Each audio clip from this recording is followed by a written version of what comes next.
Bem-vindos a mais Universos Paralelos. Hoje, o autor aqui abordado será Paul Schrader, nomeadamente a sua recente trilogia, que tem sido chamada de filmes sobre homens sozinhos em quartos. São eles First Reformed, No Coração da Escuridão, de 2017, The Card Counter, O Jogador, de 2021, e Master Gardener, O Mestre Jardineiro, de 2022. De forte educação religiosa, a qual abominava o cinema, Schrader ultrapassou essa barreira, apaixonando-se pela forma como o cinema pode explorar o mais íntimo da alma humana. Notabilizando-se primeiro como crítico e ensaísta, Paul Schrader chegou à ribalta numa aliança com Martin Scorsese, para quem escreveu desde logo Taxi Driver, um filme que marcaria ambos, bem como a nova era de Hollywood dos anos 70. Com mais de 2 dezenas de filmes realizados por si, Schrader, com 77 anos, volta a dar que falar e é a fase mais recente da sua carreira que vamos agora analisar. Eu sou o José Carlos Maltês e comigo estão os habituais especialistas António Araújo e Tomás Agostinho, a quem lanço desde já a habitual pergunta. Olá, António. Olá, Tomás. O que é, Olá, para vocês, Paul Schrader, o seu cinema e, em particular, a trilogia de que vamos falar hoje? eu acho que essa pergunta começa logo por partir de uma premissa errada, que é de que nós somos especialistas. Ou pelo menos eu. Não sou Temos que manter a especialista de coisa nenhuma aparência. e de Paul Schrader muito menos. É como diz o outro, não é preciso ser, basta parecê-lo, não é? Isso. Um, deixa-me só, antes de responder à tua pergunta, começar por dizer que esta escolha foi uma escolha muito interessante para dezembro, quando toda a gente está a ver filmes de Natal inofensivos, não é? Ou a discutir se o Assalto ao Arranha-Céus é um filme de Natal ou não. E agora está muito na moda filmes de Natal que são subversivos. Nós andamos a ver filmes deprimentes sobre homens em debates internos e com as suas questões morais e existenciais. Eu digo isto também em jeito de graça porque eu sujeitei a minha família a esta trilogia entre o dia 25 e 26 de dezembro. Portanto, foi um Natal bastante diferente este.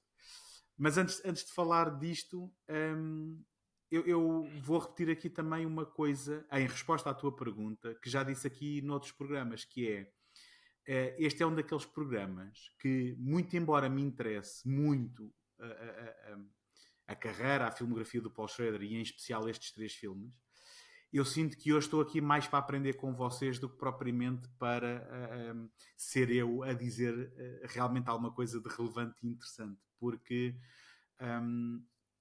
eu não me considero de todo como um especialista em Paul Schrader. Estes filmes são filmes que eu considero bastante profundos do ponto de vista temático. Acho que há aqui muito para falar e eu não sei se digeri isto tudo. Eu comecei por conhecer o Paul Schrader, penso eu que como muita gente, como o argumentista do Taxi Driver, não é? Do Scorsese. E só muito recentemente, só de há uns anos para cá, é que comecei a perceber que ele também é um realizador com uma carreira muito interessante, nem sempre reconhecida, e inclusivamente de filmes que se calhar namoraram ali com o mainstream, como é o caso do American Gigolo e do Cat People, que eu revi recentemente. Aliás, acho que foi no princípio deste ano. E que eu gostei muito e que inclusivamente eu conhecia o American Gigolo de o ter visto quando era muito novo, sem compreender sequer o que estava a ver e nem associava ao nome de Paul Schrader, só mais tarde é que associei. Um, e, e além desses títulos, eu ainda tenho muitas lacunas na sua filmografia, só que eu acho que são títulos que nós, quando agora começamos a olhar a sua filmografia pela perspectiva destes últimos 3 filmes, conseguimos perceber que as suas preocupações temáticas sempre lá estiveram e o seu tipo de personagens. E de certa forma, eu penso que tu vais abordar isto na estrutura do programa, remetem muito para o Taxi Driver, como aquilo que seria, se calhar, o template para para a filmografia do Schrader. Mas o Schrader é mais do que isso, e eu posso falar só por filmes que vi, não vou falar por aqueles filmes que não vi, mas temos o caso do Hardcore, com... eu não acredito que me esqueci do nome do ator. Bem, não interessa. Quem conhece o Hardcore sabe quem é que eu estou a falar. O ator que fez The Patton, como é que ele se chama? O George C. Scott. O Hardcore com o George C. Scott. Estamos a falar do Out of Focus, que é um filme fascinante baseado numa história verídica. Agora está-me a escapar os nomes desta gente toda. Enfim. Este é um realizador que, muito embora, se nós olharmos para uma questão daquelas médias, digamos, da classificação do IMDb, parece um autor mediano, eu penso que quando nós começamos a esmiuçar os filmes dele, há aqui coisas muito interessantes, independentemente dos altos e baixos. E eu penso que nestes últimos 3 filmes, que eu espero que não sejam os últimos 3, muito embora ele esteja mal de saúde, ele encontrou aqui, de certa forma, um novo fôlego e um novo reconhecimento crítico, talvez mais do que até de público, que eu acho que é muito merecido e que eu acho que os filmes realmente quase que se sentem como uma súmula e digamos, um encapsular, que é como eu digo, eu espero que não sejam os últimos, espero que haja mais. Ele já filmou este último, o Master Gardener, com uma botija de oxigênio atrás. Eu não sei Mas se vocês sabem eu disso acho ou que se ele têm teve visto. graves problemas com Covid. Ele teve Covid durante as filmagens e terá sido isso. Pronto. Vamos esperar que já tenha recuperado e que agora já esteja melhor. Exatamente. Espero que não seja, digamos, o último suspiro, e espero que não seja crónico e que realmente o outro filme já está em calha, não é? Portanto, Sim, já tem já algo tem um anunciado, filme em sim. calha. Pronto. é o Canada, portanto... E lá está, dada esta amostra, eu penso que ele está aqui para alguém na idade em que ele se encontra. É muito interessante encontrar este patamar que eu espero que se mantenha. Portanto, estou curioso também para discutir estes filmes convosco. Foi uma resposta muito longa à pergunta do José, mas foi tão atribulada quanto a minha relação com o Schrader, cheio de lacunas, com muito interesse e com muita curiosidade para até conhecer aquilo que não conheço. Curiosamente, a minha relação é curioso porque aquilo que eu vou dizer vai ser um bocadinho contraditório, mas o Paul Schrader é, aos meus olhos, uma pessoa que tem, ou podemos apropriar-lhe um estilo próprio, ou seja, nesse sentido, um autor. E portanto, quero começar por aqui. Mas para mim, durante muito, muito tempo, havia vários Paul Schraders. E eu havia alturas em que eu jurava que eram pessoas diferentes. O Paul Schrader, que escreveu o livro Transcendental Style in Film, era um Paul Schrader que era crítico. Não era cineasta. Depois o Paul Schrader do Taxi Driver era outro, argumentista só. E depois havia o Paul Schrader do American Gigolo, do Blue Collar e por aí em diante. E durante muito tempo, eu juro mesmo que na minha cabeça eram 3 pessoas diferentes. Mas não, ou seja, mas de facto, com algum tempo e cabeça, vê-se que é a mesma pessoa. E portanto, é difícil eu dizer de onde é que eu comecei com o Paul Schrader. Porque efetivamente eu comecei com o Paul Schrader com o Taxi Driver. Bom, acho que talvez 95%, se não mesmo 100% das pessoas terá começado por aí. Mas efetivamente, eu quero pensar que comecei com o Paul Schrader autor, ou seja, ter acesso às ideias explícitas dele com o livro dele e não com filmes. Eu já li o livro dele, o Transcendental Style in Film, e foi aí que eu, de certa forma, entrei naquilo que eu julgo ser o próprio Paul Schrader enquanto autor, as ideias dele, as suas preocupações. E, portanto, eu diria que o mais justo é dizer, essa é a minha entrada no mundo dele. O primeiro filme que eu terei visto dele, onde eu revi essas ideias e tudo isso, terá sido um destes 3 filmes. Curiosamente. Eu admito que não vi muitos filmes dele. Portanto, vi o Mishima, vi o Blue Collar, vi o American Gigolo, vi o Dying of the Light, vi agora estes 3. Mas não vi tudo. Portanto, será injusto da minha parte dizer que só agora é que ele, de certa forma, se está a mostrar enquanto aquilo que eu achei o Paul Schrader ser no livro. Ou seja, Só uma nota, Tomás. Se viste o Dying of the Light, não viste um filme dele. Que ele publicamente disse que o filme lhe foi roubado na edição. E Pronto, mais tarde ok. ele lançou Justo. um filme chamado Dark, que é a sua montagem desse filme, que ele na altura até acusava os produtores de o quererem matar, Ok, porque ele pronto. teve que se afastar do filme e não ver um tostão, porque contratualmente ele tinha que estar presente, muito embora lhe tenham retirado. E tanto é, já agora, só essa curiosidade, que eu gosto muito, vocês sabem que eu gosto muito destas histórias de bastidores, ele ficou tão desiludido com essa experiência de fazer esse filme com o Nicolas Cage, que ele prometeu ao Nicolas Cage: vamos fazer um filme em que eu possa ter a palavra final naquilo que é a montagem do filme. E por isso, logo a seguir aparece o Dog Eat Dog, que também não foi muito bem recebido, mas que pelo menos essa era a visão dele Ok, e que foi o Eu filme que ele queria o fazer. Dog Eat Dog não vi, mas vi o Dog Light, mas ok, Sim. percebo. Mas pronto, isto tudo para dizer que o Paul Schrader que nós vamos aqui falar hoje é um Paul Schrader que eu vi pela primeira vez enquanto realizador nestes filmes. Será provavelmente injusto o que eu estou a dizer, é certamente desconhecimento meu de outros filmes da carreira dele. Então não viste o American Gigolo? Eu acho que tem muitos pontos de contacto. Tem muitos Mas pontos de isso fica contacto. para a conversa. Isso fica para a conversa. E isso é algo que eu gostava de trazer depois para a conversa, que é, há o Paul Schrader que trabalha a forma do filme de determinada maneira e há o Paul Schrader que trabalha o conteúdo do filme de determinada maneira. E eu sinto que estes 3 primeiros filmes é quando a forma e o conteúdo têm o mesmo estilo, por assim dizer. Ou seja, têm a mesma linhagem e têm o mesmo modo de tratar a imagem. Os outros, o American Gigolo, o próprio Blue Collar, têm algumas preocupações. Num são mais preocupações de forma, noutros são mais preocupações de conteúdo.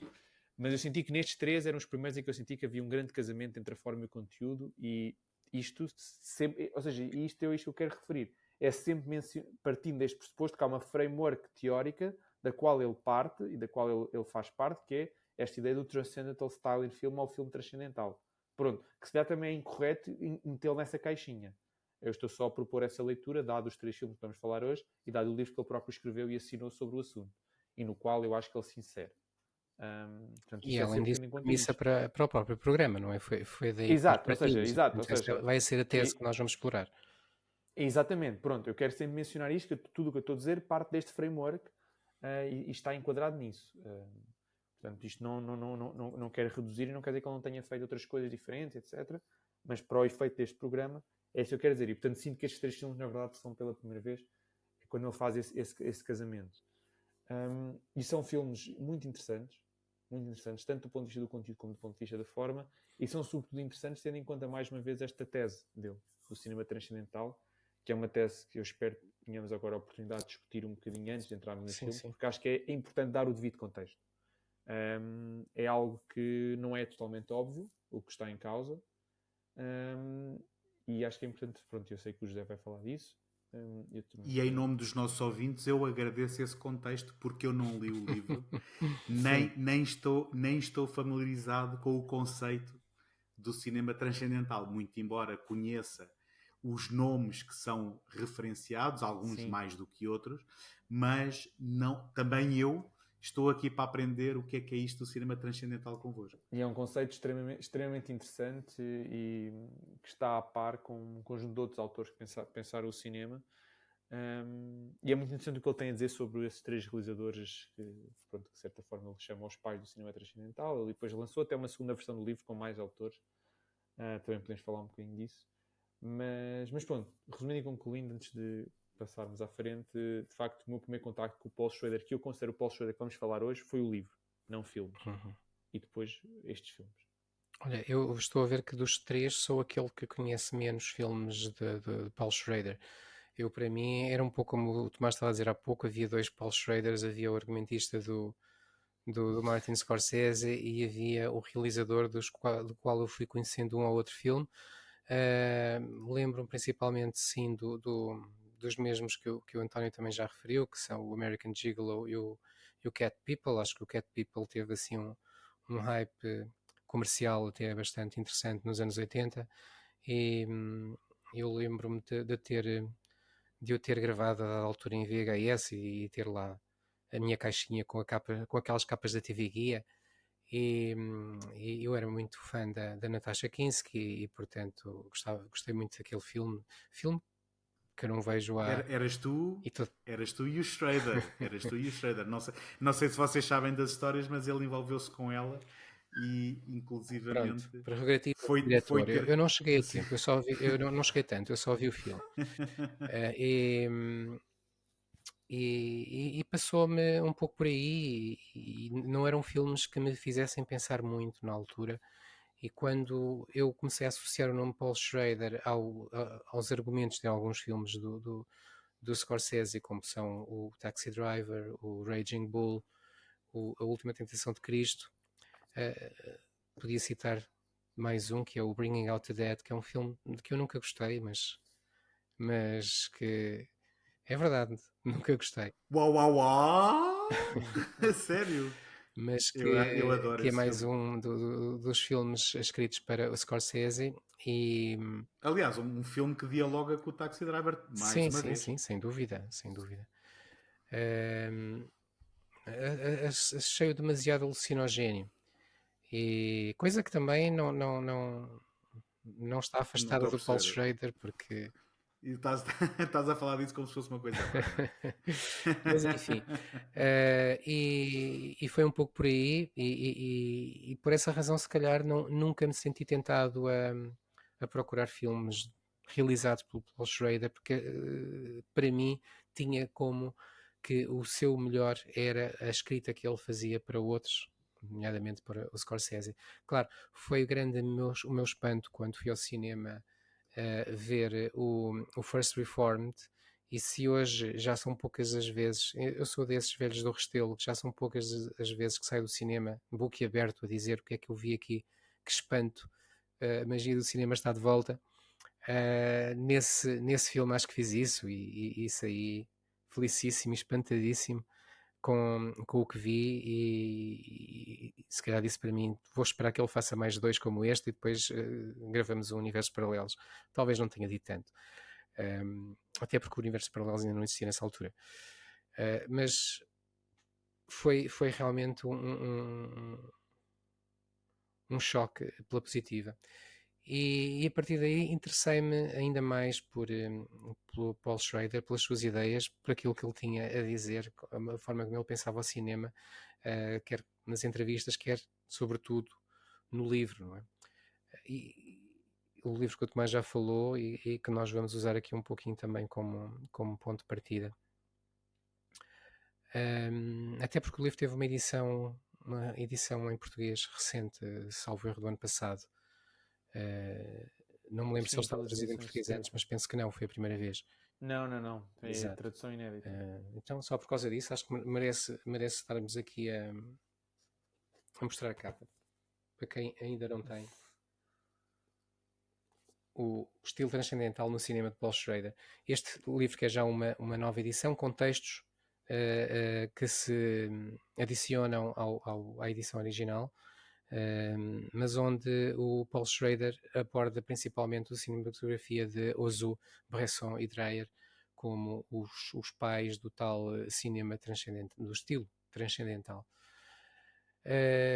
Antes de passar ao livro, já agora, tal como eu disse na introdução, a referir o Paul Schrader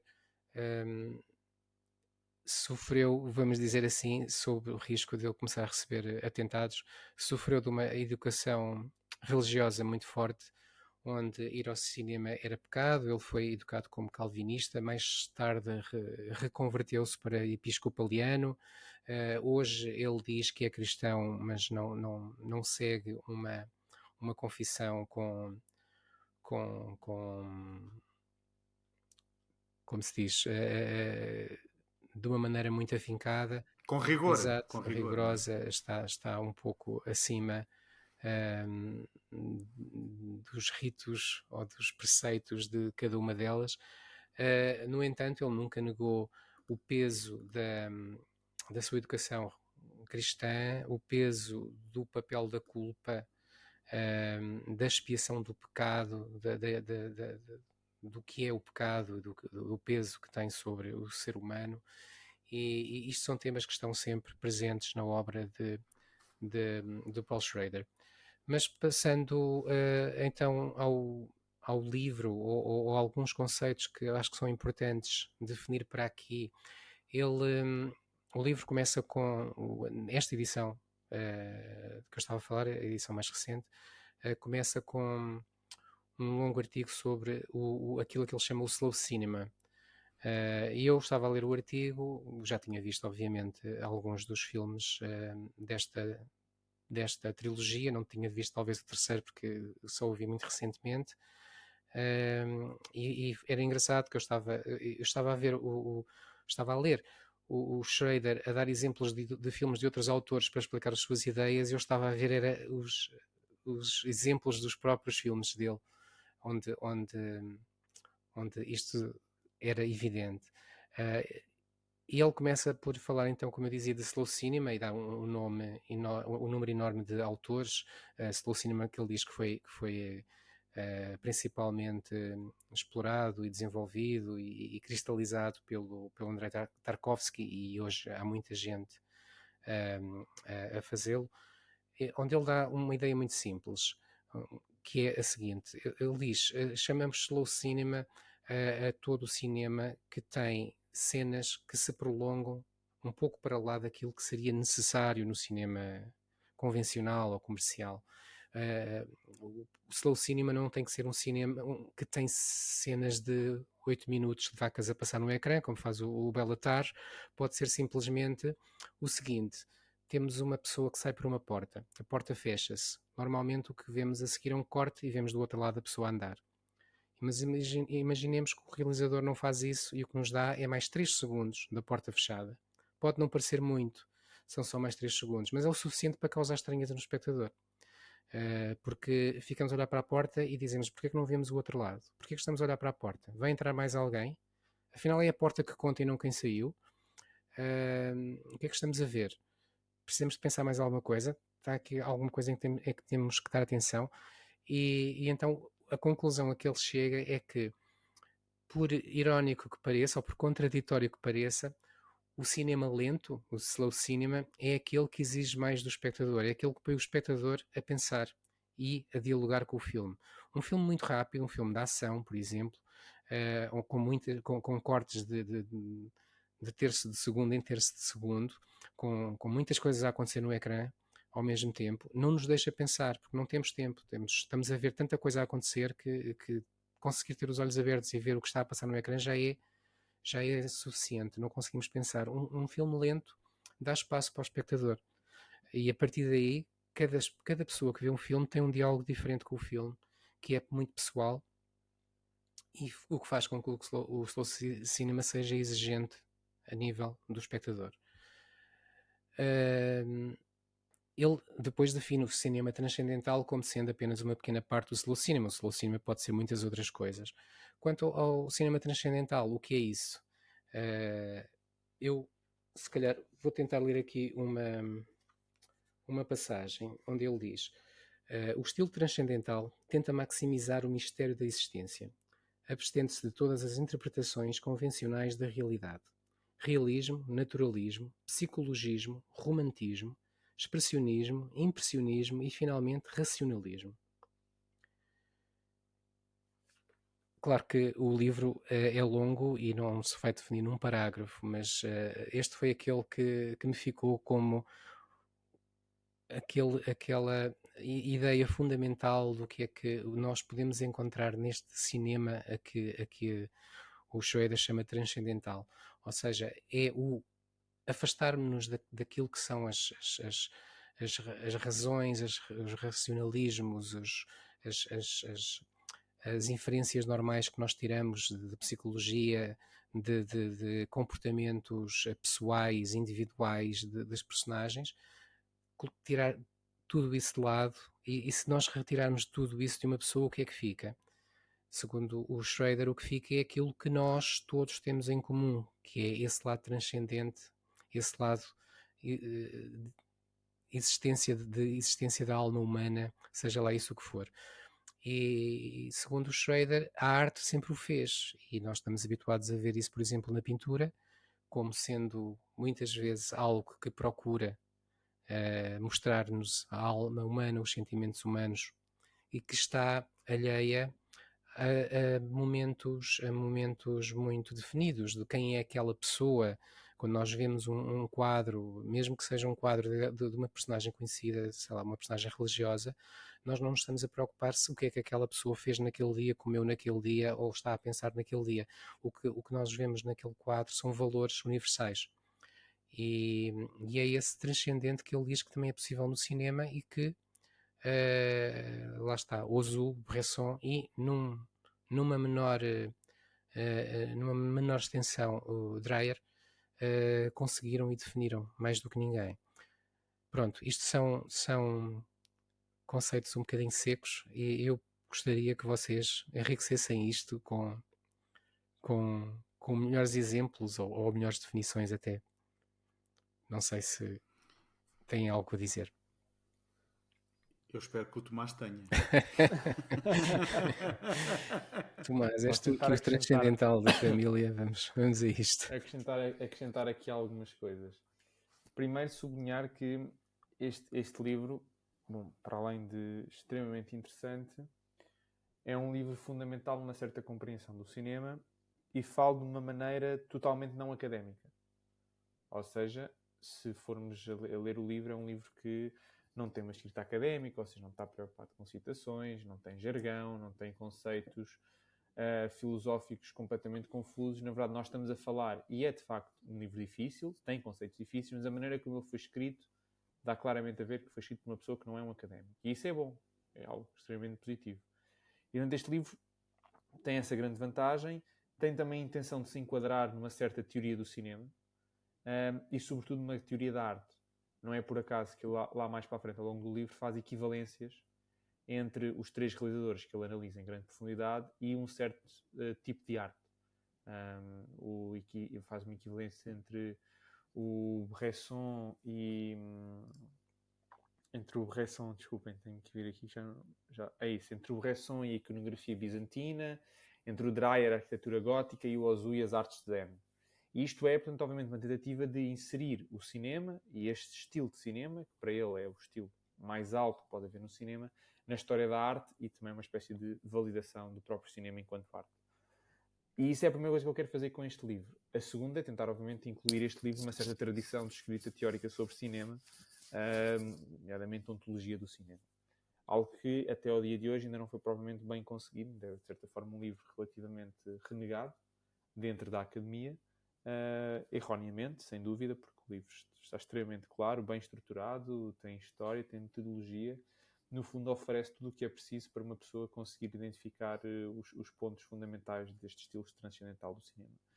E o que é este estilo transcendental do cinema? É exatamente o que o José disse, é esse tentar maximizar aquilo que é por um lado universal e aquilo que é por outro lado pode estar invisível na imagem, não é? Ou seja, essas ideias e esses valores universais.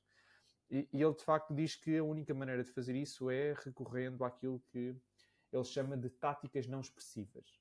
E por isso é que eu há pouco, quando eu estava a introduzir o Paul Schrader, eu sinto que os filmes do Paul Schrader há uns que são mais transcendentais do que outros e há uns que não são nada transcendentais. Os que vamos falar hoje são totalmente transcendentais, tanto na forma como no conteúdo. O que é que ele quer dizer com estas táticas não expressivas? Ele utiliza um movimento, um grande movimento do cinema para alavancar essas táticas não expressivas. É pensar aqui neorrealismo. Estamos a falar de uma certa maneira de filmar em que a pessoa que filma esteja o mais ausente possível. Portanto, estamos a falar de planos fixos, movimentos lentos de câmara, promover o irracionalismo acima do racionalismo, a repetição acima da variação, o sagrado sobre o profano, realismo intelectual em oposição ao realismo óptico, a tradição sobre a experiência, o anonimato sobre a individualização. E, portanto, isto é o que é para ele este estilo transcendental. No fundo, é uma espécie de fórmula seria a palavra incorreta, mas é uma maneira de atingir aquilo que é de mais universal em cada um de nós. E, portanto, aquilo que é universal em todos. E isto é o que é para ele transcendente. Claro que há esta conotação do religioso e do espiritual. Isso não podemos dissociar. Ou seja, evidentemente, ele depois até diz na nova edição do livro que não precisam de ser filmes religiosos ou espirituais, mas a verdade é que 95% dos filmes que ele menciona e os próprios filmes que ele aqui aborda, portanto, os que vamos nós falar hoje, tem esses temas. Portanto, claramente para ele isso é importante e é uma maneira de chegar lá. Mas porquê que é uma maneira de chegar lá? Porque o Paul Schrader vê na religião e na espiritualidade um conjunto de ideais e valores que são necessários para atingir quase esta pureza do espírito. Ele diz que, no fundo, o cinema transcendental é quando se consegue atingir o equilíbrio perfeito entre o abundante e o escasso. E, no fundo, esse equilíbrio, este jogo, também é o que está em jogo na maior parte das religiões, não é? Aliás, pensamos na religião católica por uns momentos, que é uma religião mais próxima de nós, enquanto cultura, e aquilo há sempre ali um jogo entre o excesso e o escasso, não é? E a escassez. E aqui, para o Paul Schrader, os filmes transcendentais são aqueles que estão ali no meio.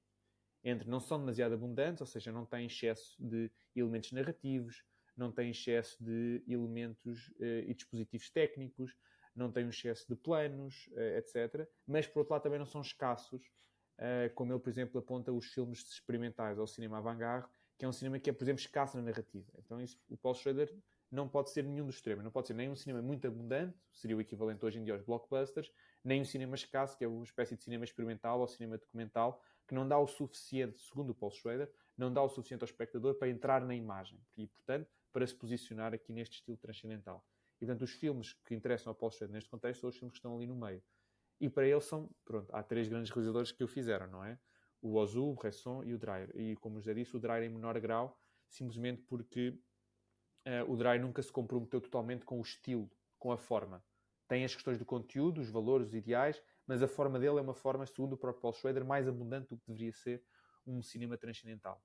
Os outros, o Bresson e o Ozu, são assim a perfeição no que toca a este tipo de coisa. Sobretudo o Ozu, que ele começa logo por dizer que no que toca à forma não há cineasta cuja forma seja mais transcendental que o Ozu, que filma sempre praticamente os mesmos planos. Aquilo é uma repetição de planos, repetição de narrativas, repetição de temas. É sempre o casamento, a velhice, a família.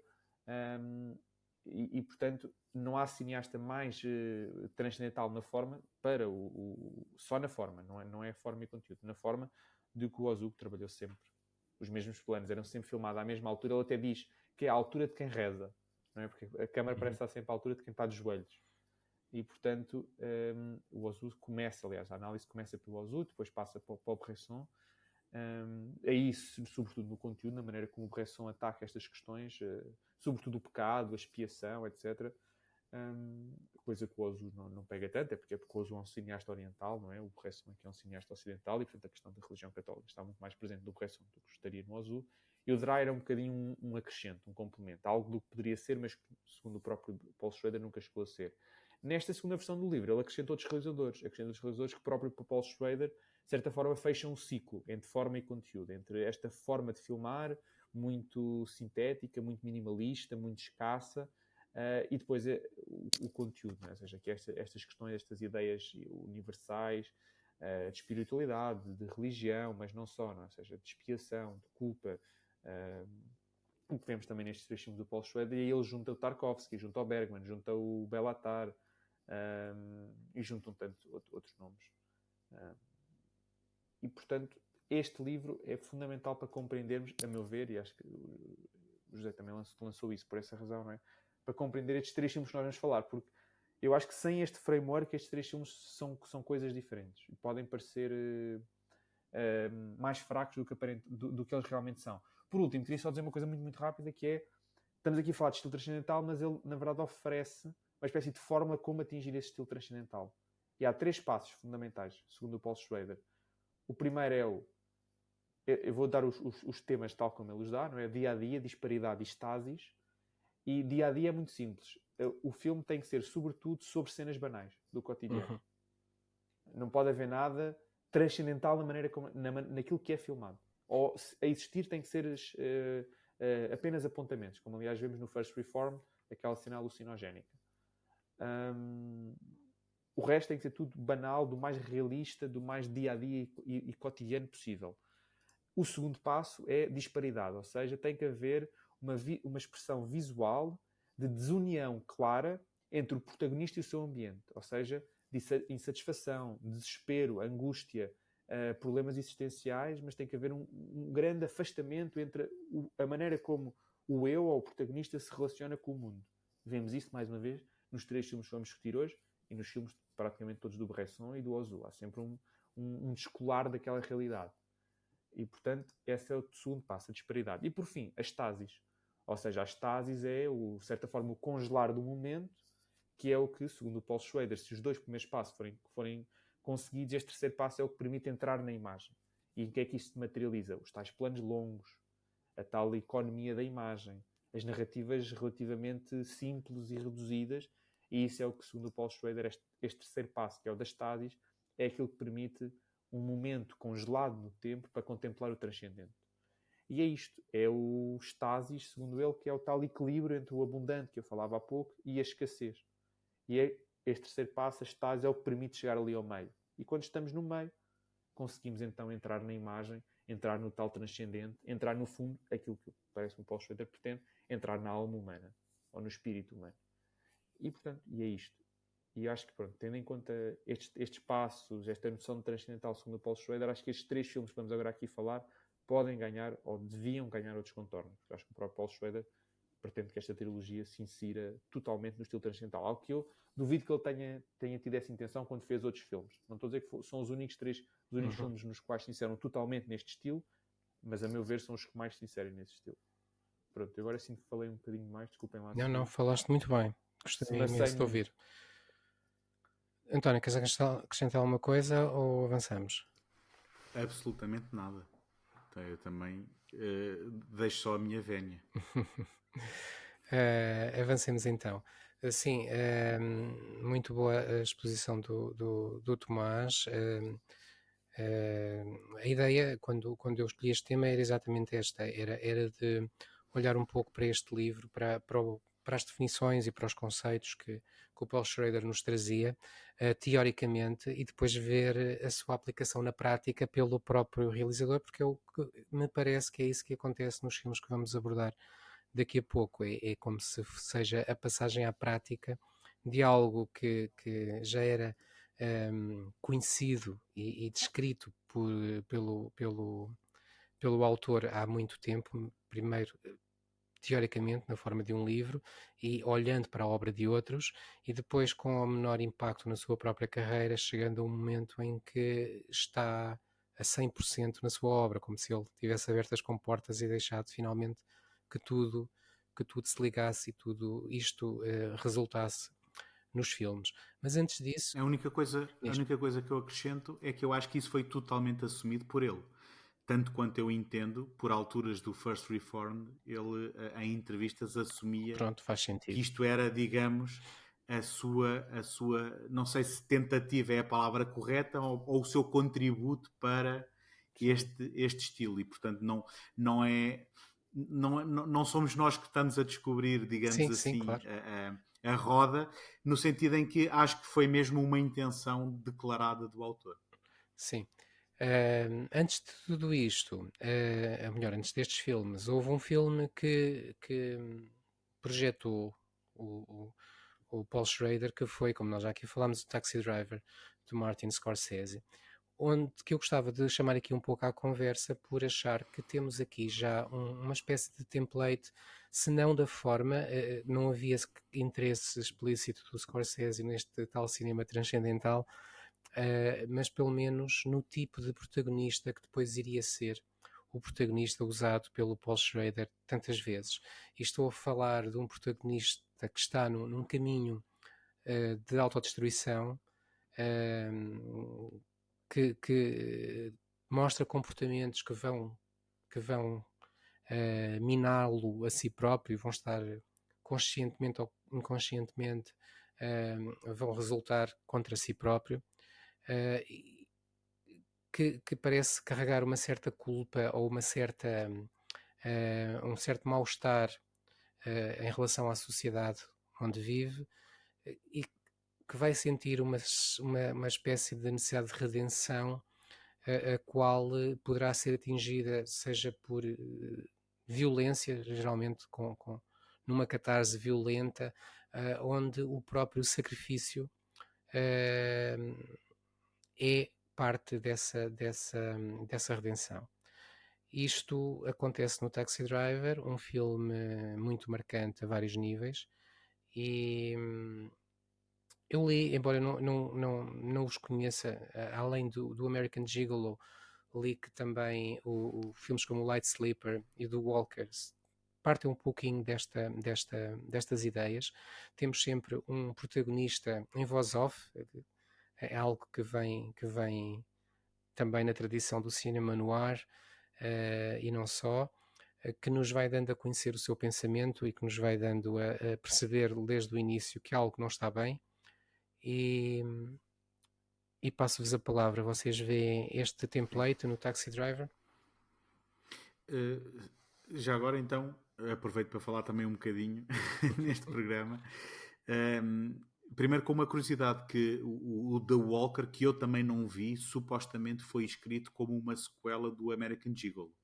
Portanto, apesar de depois, na sua execução, o protagonista ser outro, é suposto encararmos esse filme como uma sequela. E é engraçado porque, se nós lermos em diferentes sites, já não é só destes últimos 3 filmes que se falam nestas relações entre filmes. Efetivamente, o Taxi Driver, o American Gigolo, o Light Sleeper e o The Walker são muitas vezes referenciadas como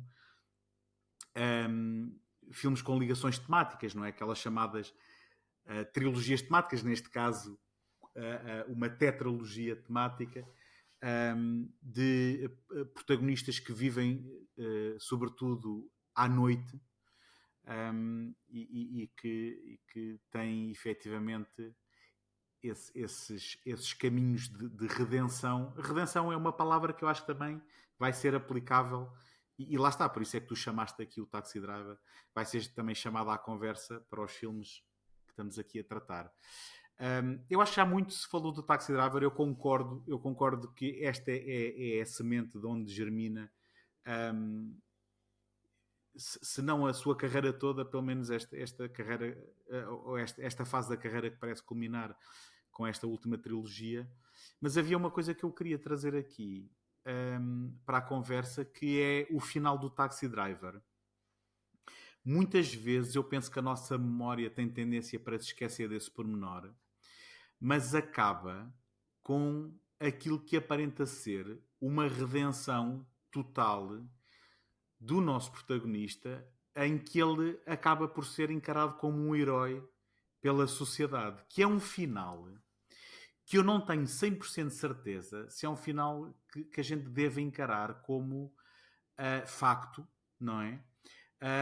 Ou se estamos aqui também no reino de algum tipo de fantasia insular.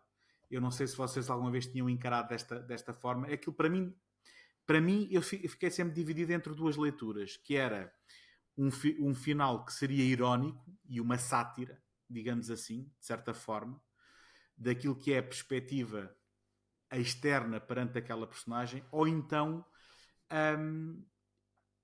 nós passamos da imagem em que o Travis Bickle está completamente ensanguentado, sentado naquele sofá depois daquela violência que nós assistimos, passamos para algo que parece quase do reino da fantasia, do ponto de vista como ele depois é redimido. E é engraçado, porque eu não sei se vocês tiveram a mesma sensação, ou se eu estou completamente ou se eu estou completamente a ver coisas que não estão lá e que vocês não veem, mas quando nós formos falar do final do First Reformed, que é um final que é de certa forma até um pouco polémico, se formos ler opiniões de diversas pessoas, nós voltamos a este tipo de finais onde eu não tenho 100% de certeza se aquilo que nós estamos a ver é do reino, digamos, é do reino da fantasia. Por acaso, fantasia aqui não é a palavra exata que eu quero, mas se estamos a ver uma visão que é insular e que poderá ser um delírio do protagonista, ou se estamos a ver algo que realmente está a acontecer. Sim, penso que no First Reformed essa ambiguidade é mais clara, não é? Certo, Quer dizer, a ambiguidade ou mais escura neste caso.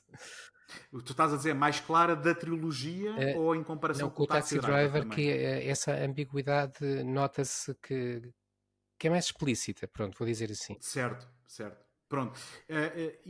E eu estava só a trazer isto à conversa, porquê? Porque, obviamente, que estamos a falar tanto no Taxi Driver como nesta trilogia, de protagonistas que sentem aquele mal-estar que o Tomás também referenciava quando estava a falar do cinema transcendental. Que são protagonistas que vivem também no dia-a-dia daquilo que é a execução de uma tarefa, em que os dias se repetem e que de repente vão culminar esse repetir, esse ritual vai culminar naquilo que é um acontecimento extraordinário, não é? Um acontecimento violento e de catarse, não é? De catarse, seja ela redentora ou não. Mas que também já no Taxi Driver temos essa ambiguidade do desfecho, não é? Aquilo que poderá ser redentor, pelo menos do ponto de vista insular da personagem, pode, na verdade, ter acabado num banho de sangue ou num ato de violência que, por acaso, no caso do First Reformed, eu acho muito interessante. O que poderá ter acontecido é nós termos sido poupados à violência de certa forma, o que nós estamos a assistir é a uma metáfora daquilo que para o protagonista é a sua visão da sua salvação espiritual, não é? Portanto, enfim, eu não, se calhar já me estou a adiantar um pouco à conversa, mas era só mesmo para sublinhar que, mais do que aqueles pontos óbvios que o Taxi Driver já lá tem em termos de gênese, queria só realçar estes elementos que também têm a ver com opções estilísticas que eu acho que vão ter eco nesta trilogia. Sim. E depois estas trilogias vão ter elementos que não estão no Taxi Driver e que mesmo a pessoa mais distraída perceberia que é algo que eu penso que acaba por ser algo também muito pessoal ao Paul Schrader, que é a questão da escrita, não é? Que todos estes personagens, aliás, esta trilogia não tem um nome oficial, não é? E há até quem lhe chame homens em quartos sentados a escrever, não é?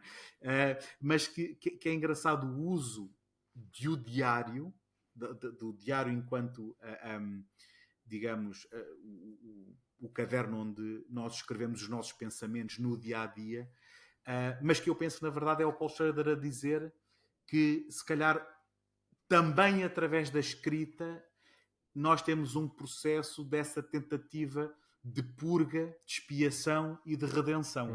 Uhum. Pronto, isto para dizer que isto está ausente do Taxi Driver, mas que é, de certa maneira, refinado e cristalizado nestes filmes. E porquê é que eu acho que isto é relevante? Porque o Paul Schrader, eu não quero mentir, mas eu penso que ele, quando escreveu o Taxi Driver, ele considerou aquilo quase como um vómito de algo que o estava a atormentar naquele momento.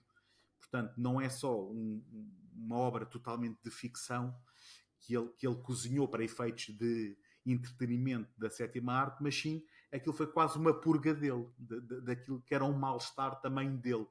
E eu penso que, chegada a esta fase da sua carreira, ele reconhece e partilha connosco que a escrita é também esse ato de purga e de tentar, de certa forma, o homem confrontar-se com aquilo que são os seus demónios. Deixa-me só dizer uma coisa, Tomás, antes de passar a palavra, que é a propósito da palavra redenção.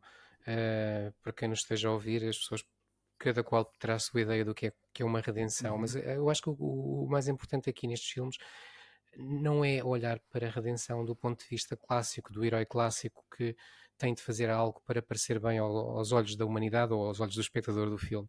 É uma redenção pessoal, é aquilo que o protagonista vê como a sua redenção, que poderá ser algo que a nós, olhos do espectador, seja exatamente o oposto, não é? Como no caso do Travis Bickle No Taxi Driver, ele vai encontrar um chulo, matá-lo e matar o guarda-costas para tentar salvar uma rapariga que está entregue à prostituição e mata quem está no caminho porque quer tomar uma atitude.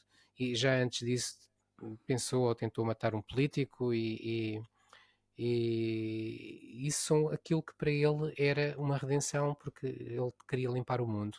Não quer dizer que nós vejamos a redenção nesse prisma, mas são redenções pessoais para os protagonistas. E pronto, nos 3 filmes de que vamos falar, essas redenções terão formas completamente distintas. E já agora, desculpa, só mais uma coisa sobre isso, que eu li uma entrevista com ele, onde lhe perguntavam, porque nós temos sempre protagonistas masculinos, e o Schrader diz, e ele, de certa forma, reconhece que ele faz protagonistas masculinos porque é isso que ele conhece, é a experiência dele, claro. E que ele... portanto, ele diz que até, inclusivamente, recentemente escreveu um argumento com uma protagonista feminina, mas achou que não estava em condições de o realizar ele, porque ele não partilhava da mesma experiência e que isso seria melhor realizado por uma mulher. E quando lhe perguntam se as mulheres nos filmes dele são, digamos, apenas veículos para a redenção, o que o Schrader respondeu é muito interessante. É que elas não são meramente veículos, mas sim elas são a própria redenção dos seus protagonistas. E, portanto, realmente, mais uma vez, voltando àquilo que é o template do Taxi Driver, a personagem da Jodie Foster aparece ali como esse elemento feminino que oferece a redenção, e em cada um destes filmes que nós vamos aqui falar, do First Reform, do Master Gardener e saltei o The Card Counter, e isso volta-se a repetir, e portanto também aí, de certa forma, o Tomás dizia que a repetição faz parte deste estilo transcendental. Se nós considerarmos aqui do ponto de vista da repetição temática e narrativa, também isso poderá contribuir para esse estilo. Sim. Só pegaram nisso da redenção, por acaso eu não ia pegar por aí, mas queria só acrescentar que sobre a noção de redenção, claramente é o que tu dizes, José, ou seja, aqui é uma redenção pessoal, não é uma redenção no sentido clássico.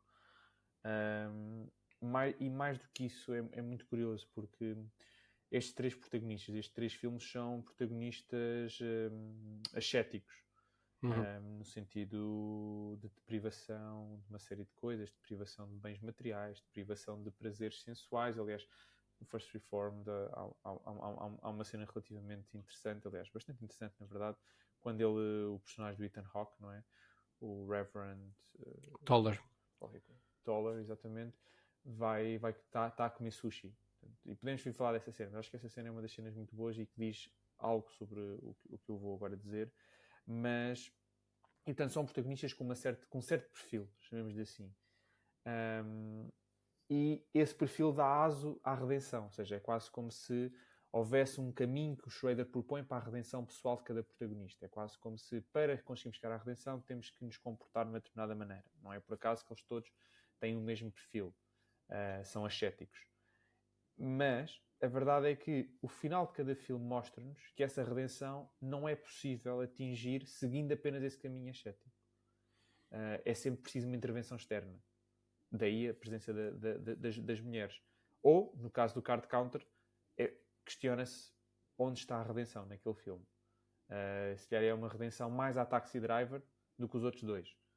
Mas o First Reformed e o Master Gardener é uma redenção que não vem sozinha, ou que não vem por intervenção apenas do próprio. Portanto, é curioso que, se considerarmos que sim, é uma redenção pessoal, sim, são protagonistas altamente individualizados, e que estão muito virados para dentro, depois esse processo de redenção, que é um processo que eles valorizam, aliás, o processo de escrita é um caminho para essa redenção, só é conseguido quando há uma intervenção externa.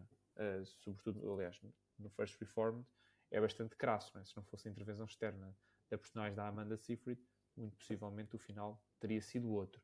O Master Gardener, diferente, não é? Em graus diferentes, mas também sem a personagem feminina também não funcionava. E o The Card Counter, esse é quase o inverso, mas já leremos. Pronto, isto só uma nota assim breve sobre a redenção.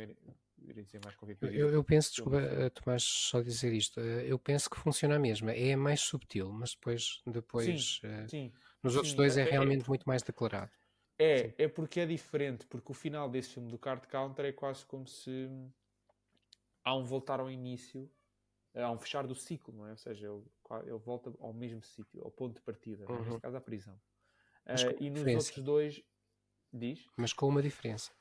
Com uma diferença, exatamente. Sim. E eu por acaso até ia sugerir que esta trilogia, portanto, pegando aqui naquilo que o Tomás está a dizer, acaba por ser uma trilogia que vai em direção um pouco à luz, porque cada um dos filmes para mim é subsequentemente um bocadinho mais otimista e positivo do que o anterior. Não sei se vocês concordam com isso. Sim, sem dúvida.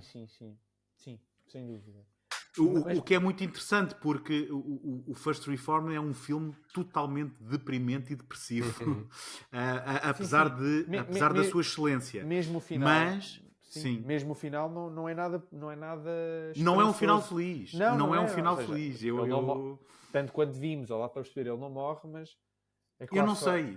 Eu por acaso tenho dúvidas disso. Para ser honesto. Então, mas isso, se calhar já sou eu a ler demais. Então já lá iremos. Não, é curioso. Mas cada um deles, pelo menos na minha opinião, é um bocadinho, acaba por ser um bocadinho mais otimista.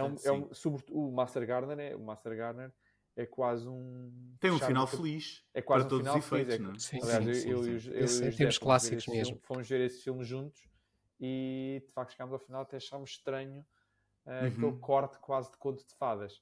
Sim. E já agora, só uma curiosidade. Se recordam do American Gigolo, não sei há quanto tempo viram, o final do Card Counter quase que espelha ao final do American Gigolo. Sim. Olha, pegas por aí e eu vou pegar na ligação com o Taxi Driver, que era a questão que foi lançada. É ao pensar o Taxi Driver e o American Gigolo que de facto começamos a ver relações entre os filmes. E sem dúvida que o Taxi Driver é o protótipo de uma boa parte disto que estamos aqui a discutir, da questão do cinema transcendental e sobretudo destes 3 filmes, com uma grande diferença, que é o Taxi Driver é quase como se o Paul Schrader, como é que eu hei de explicar isto? O Paul Schrader, argumentista do Taxi Driver, faz lembrar os protagonistas destes 3 filmes. E é quase como se ele utilizasse as angústias e o desespero que o Paul Schrader, argumentista, tinha perante o mundo, colocou isso na escrita, no papel, e daí saiu um filme, que aliás ele próprio não realiza. E é quase como se ele agora, com estes 3 filmes, tivesse feito o inverso. Ele afasta-se e coloca protagonistas a fazer esse processo. Ou seja, a identificar as angústias, os desesperos do mundo e a colocá-los no papel.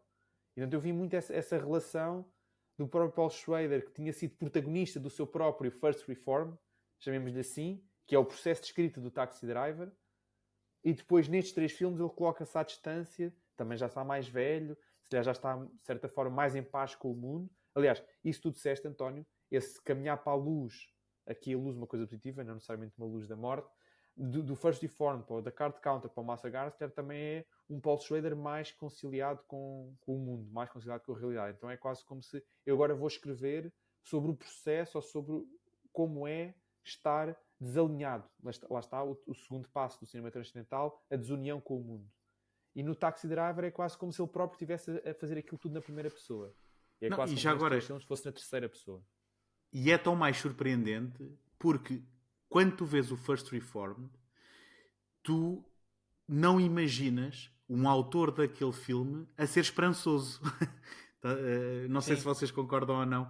E na verdade, eu não sei... Porque não sei, não faço ideia. Nós só podemos ler e imaginar aquilo que são as intenções do autor, mas eu não sei se realmente há esse conformismo ou esse aceitar, mas eu quase que me sinto melhor pelo Paul Schrader tendo visto os outros 2 filmes do que se eu tivesse ficado só pelo First Reform, porque eu não sei se é conformismo, aliás, eu vou utilizar os termos que temos utilizado até agora. Eu acho que é uma espécie de processo de catarse. De aceitação, não é? Mais do que conformidade, sim. Nesse sentido, mais uma catarse que custou muito, foi muito difícil, à semelhança do que nós vemos a acontecer nos protagonistas dos 3 filmes. Não é fácil o caminho para essa salvação ao caminho para essa expiação. Aliás, nós vemos que o caminho é muito, muito difícil. Enquanto no Taxi Driver isso não está presente, portanto, não há um processo reflexivo tão pronunciado como há nestes 3 filmes. Isso eu acho que tem a ver também com o próprio estado de espírito do Paul Schrader, que escreveu o Taxi Driver na altura em que escreveu, e estes 3 filmes que são escritos várias décadas depois, não é? Acho que aqui estamos na presença de um Paul Schrader mais consciente do processo, mais consciente do caminho que é preciso ser feito e se calhar mais próximo da catarse que ele próprio, de certa forma, instiga nos seus protagonistas destes 3 filmes. E, portanto, sim, o Taxi Driver é este ponto de partida, é uma matriz, um template, mas estes 3 filmes são, nesse sentido, uma coisa completamente diferente e que estão muito mais próximos dos filmes que nós estamos aqui a mencionar do livro do cinema transcendental. Aliás, o First Reformed é quase não é uma cópia, mas é quase um filho de 2 filmes, um do Bergman e outro do Bresson. Exatamente. Aliás, é quase estrutura, conteúdo, forma, e não é por acaso, são 2 dos autores que ele menciona, ao qual mas então, lhes dá os tais do transcendental. Podem partilhar connosco quais são esses 2 filmes já agora? É o Winterlight do Bergman, e o Diário do Padre da Aldeia do Bresson.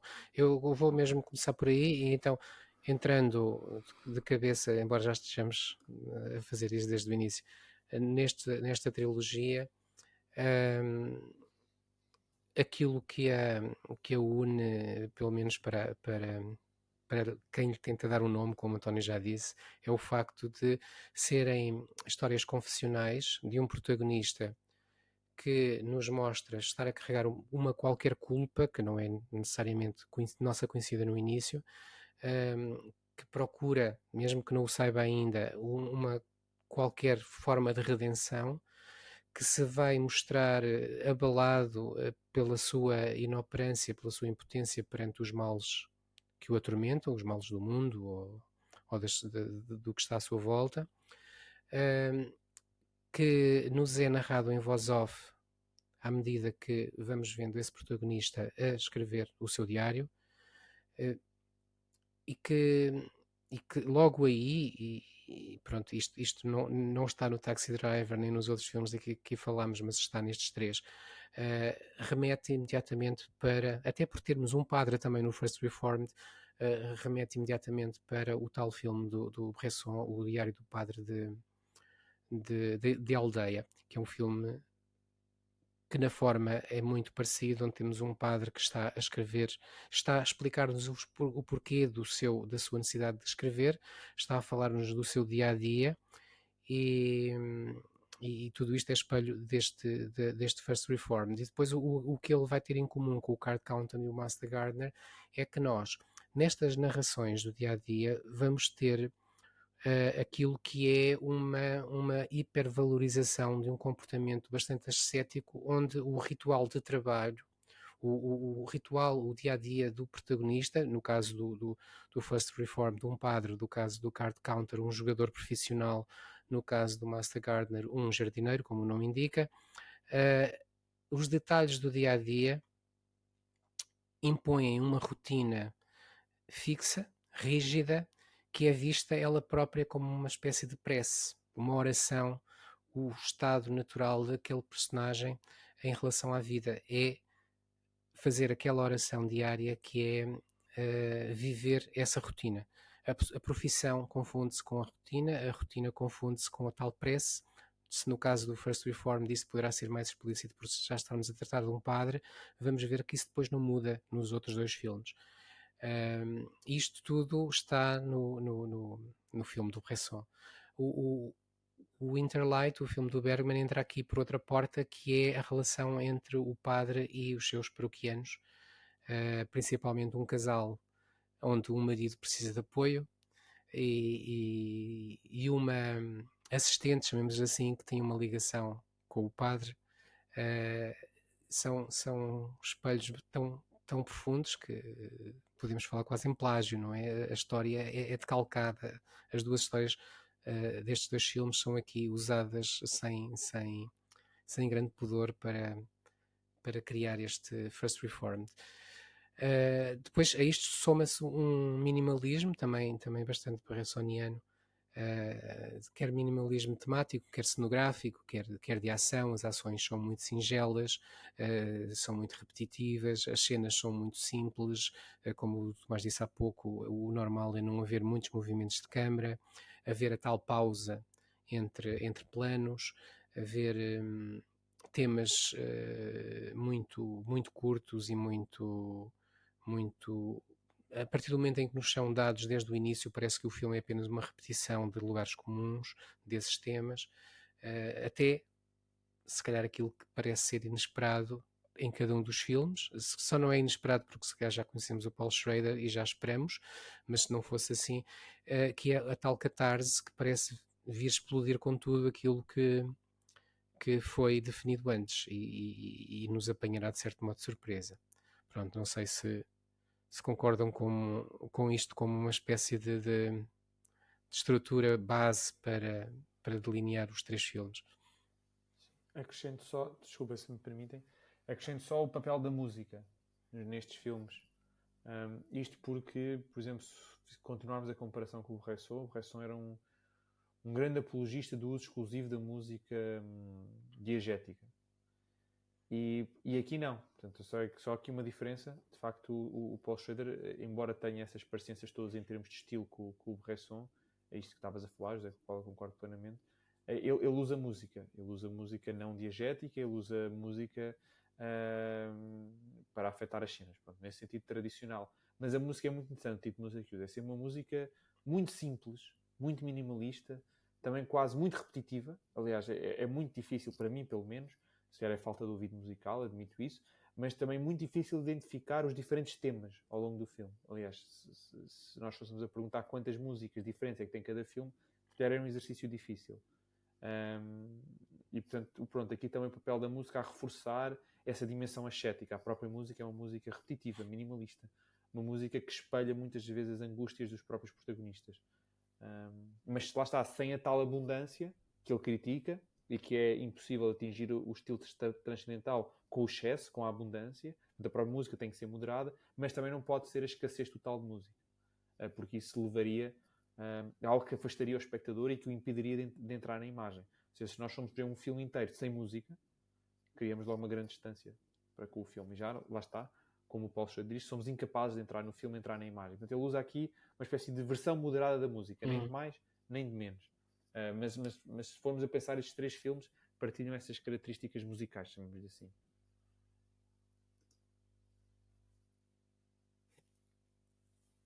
António, estás sem som. António, estás com...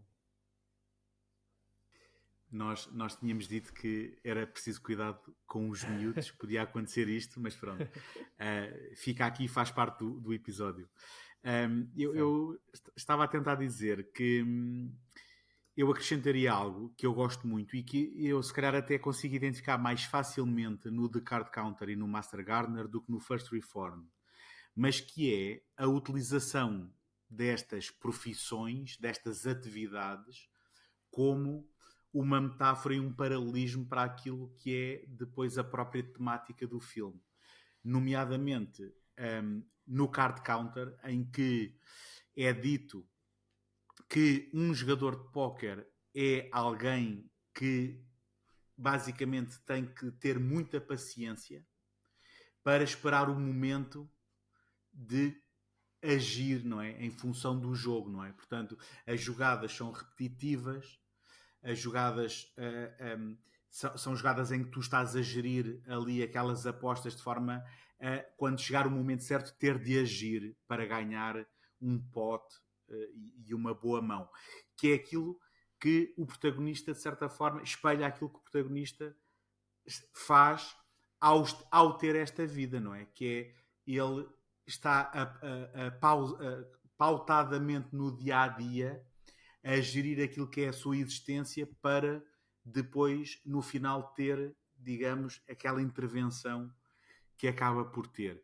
E no caso do mestre jardineiro, nós temos o paralelismo com aquilo que são não só a constituição de um jardim, mas a própria natureza das flores e das plantas, que é, por um lado, aquela resiliência, aquele poder regenerativo das plantas, e também o facto de que nós, num jardim, podemos fazer conviver plantas que tanto podem viver em harmonia num determinado momento, e eu acho que eles até explicam, a alturas tantas falam em 2 espécies específicas, que florescem ao mesmo tempo e que há determinados anos em que vivem em harmonia e há outros em que simplesmente elas chocam, digamos assim, e anulam-se. E, portanto, eu penso que isso acaba por refletir aquilo que é aquele poder regenerativo do passado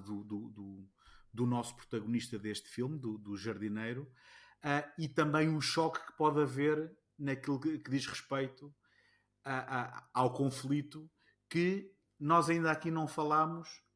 O Paul Schrader nestes filmes também endereça muito daquilo que são os pecados dos próprios Estados Unidos da América enquanto país, não é? E que, no caso do Card Counter, Sem dúvida. bem, no caso do First Reform estamos a falar da questão do meio ambiente, que eu acho que é mais global, mas no caso do Card Counter, daquilo que são os seus pecados nas intervenções militares mais recentes que eles tiveram, e quando eu digo mais recentes digo do século XXI, e no caso do Mestre Jardineiro, aquilo que é o pecado original dos Estados Unidos, não é? Que é a questão do racismo.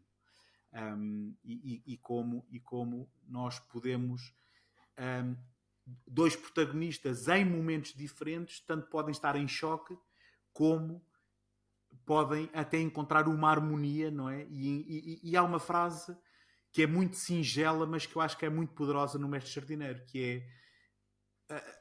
eu vou parafrasear, mas é qualquer coisa como: a semente do ódio é a mesma semente do amor. Portanto, elas partilham, elas partem do mesmo sítio. E realmente eu acho que isto acaba por ser um ótimo casamento também em termos daquilo que é a temática e os próprios elementos narrativos que ele escolhe para desenvolver estas ideias.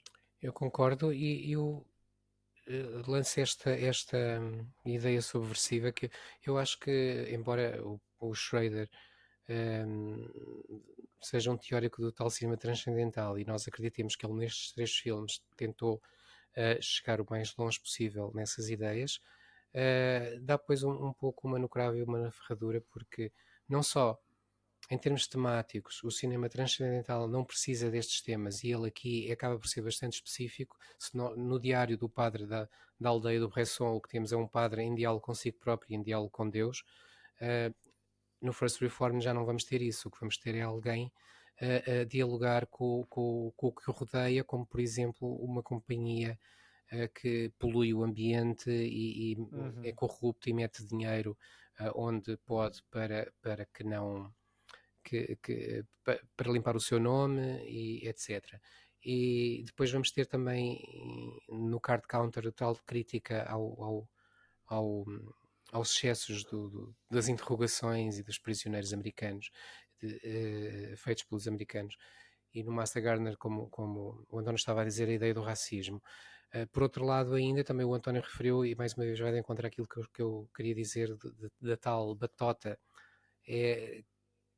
sobre o cinema transcendental, o facto de nós conseguirmos tirar daqui metáforas e conseguir fazer leituras. Eu fiz as mesmas leituras que o António disse, no caso, principalmente no Master Gardener, quando se está a descrever o tipo de jardins, o jardim francês, que é o jardim mais rigoroso, mais simétrico,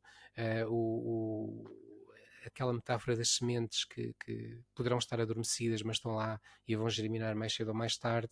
Portanto, são tudo coisas que não me parece pertencerem ao domínio do tal cinema transcendental e que o Schrader acaba por trazer aqui mais elementos que vão para lá dessas ideias.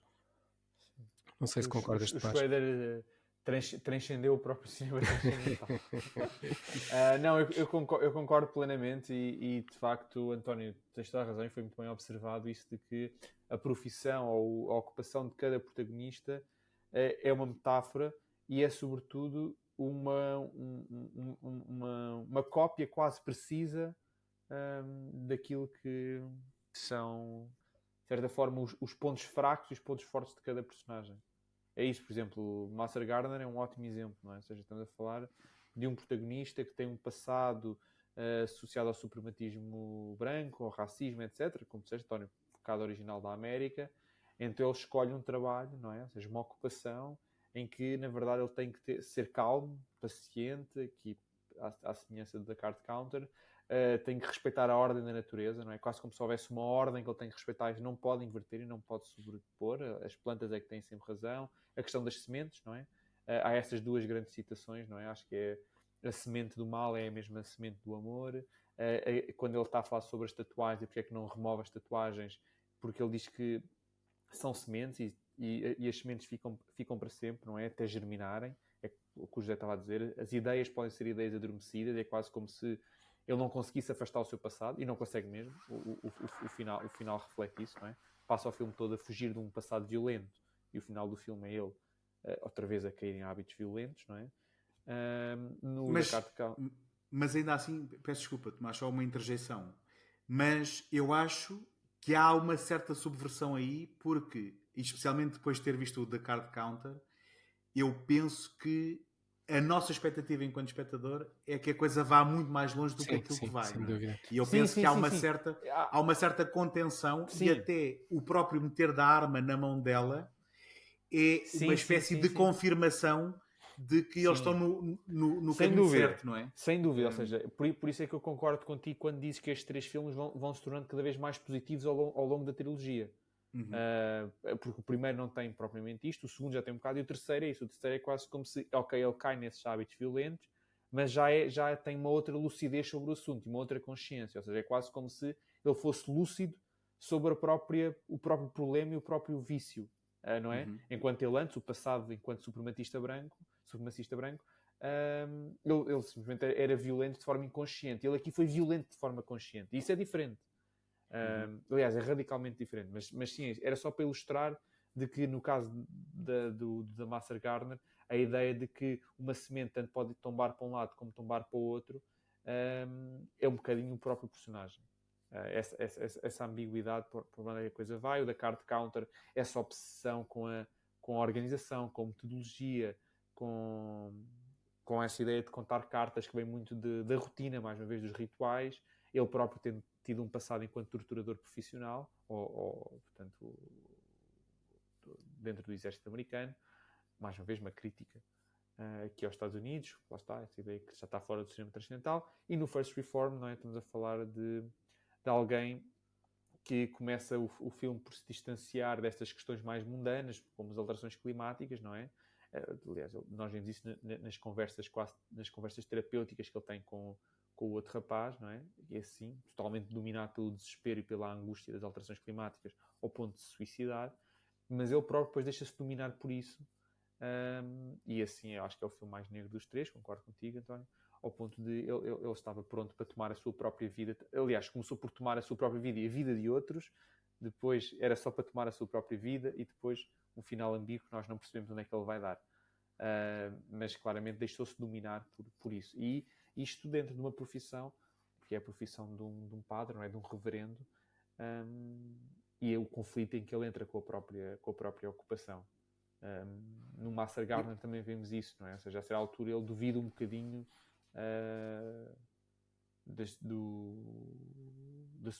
da ocupação que escolheu, não é? Sobretudo depois daquele ataque ao jardim, em que lhe destroem o jardim todo. Há ali um momento de reconsideração, não é? Eu acrescentaria só uma coisa que ainda não falámos, que é a opção estética do First Reform ser filmado naquilo que é chamado... 33. Sim, eu acho que aquilo é o Academy Ratio, não é? Que é o formato clássico de Hollywood, sim, que é quase um 4:3, que também acaba por fazer desse filme um pouco mais claustrofóbico, não é? Que isto hoje em dia é inescapável que quando escolhemos um 4:3 acaba por ser uma opção que aprisiona as personagens, não é? Numa tela que podia ser mais expansiva e que podia respirar, e que é uma opção aprisioná-la ali.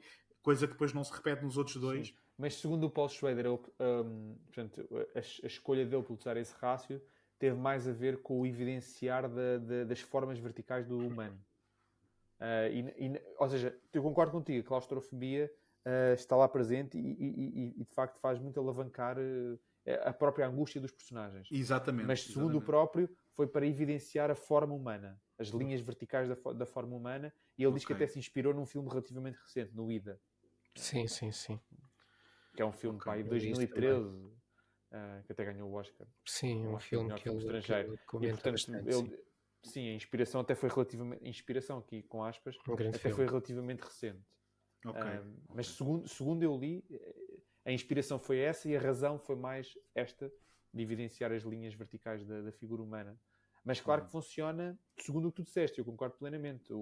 Este formato é um formato que fecha muito.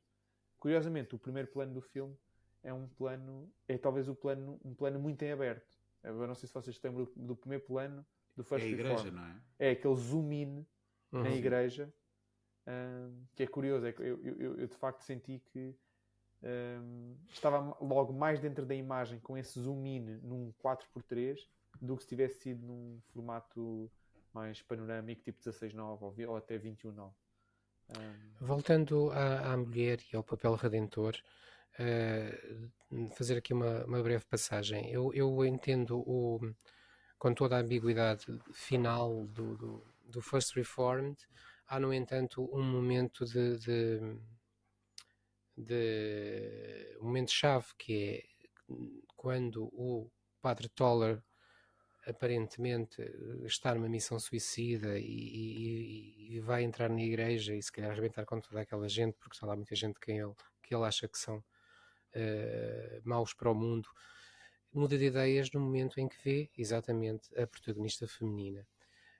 E a partir daí ele percebe que não pode fazer aquilo e depois parece querer ir agir só contra si próprio, mas não pensando já nessa parte, é claro, e se calhar lá está a ideia do Schrader de que a mulher é a redenção, que é aí que há o completo volte-face e é aí que todas as intenções caem por terra e tudo muda. No caso de Card Counter, como eu há pouco tinha dito ao Tomás, que acho que é bastante mais subtil, mas o final do filme remete mais uma vez para Bresson, neste caso para outro filme que é o Pickpocket, que termina com o protagonista na prisão. Não é preciso explicar porque é dado o nome do filme, Pickpocket. E pelo caminho ele travou amizade com uma rapariga, a qual se apaixonar por ele e depois o vai visitar na prisão, e a cena das mãos que se tocam ficou marcada como uma das mais belas da filmografia do Bresson e inspirou tantas outras, e o Schrader não teve qualquer pejo em copiar completamente a cena. Já o tinha feito no American Gigolo. E já agora, só o pormenor, vocês repararam que durante todo o genérico que passa, a imagem continua a filmar e não é estática. Não é estática. Eu estava exatamente a ver isso, à espera que a qualquer momento a imagem parasse, mas ela não para. E aí, qual é a redenção neste caso? Para mim, a minha leitura é que a redenção do protagonista não é a tal cena violenta em que ele vai confrontar o anterior superior dele, responsável pelas as torturas, e que, como a outra personagem que já o tinha confrontado e tinha morrido, tinha dito que só os soldados foram castigados e os superiores nunca foram. Portanto, parece que há a haver aqui uma justiça poética em que finalmente o superior é castigado, mas não me parece que seja essa a redenção de que o Paul Schrader nos quer falar. O que ele nos quer mostrar depois é que há quase que uma atração entre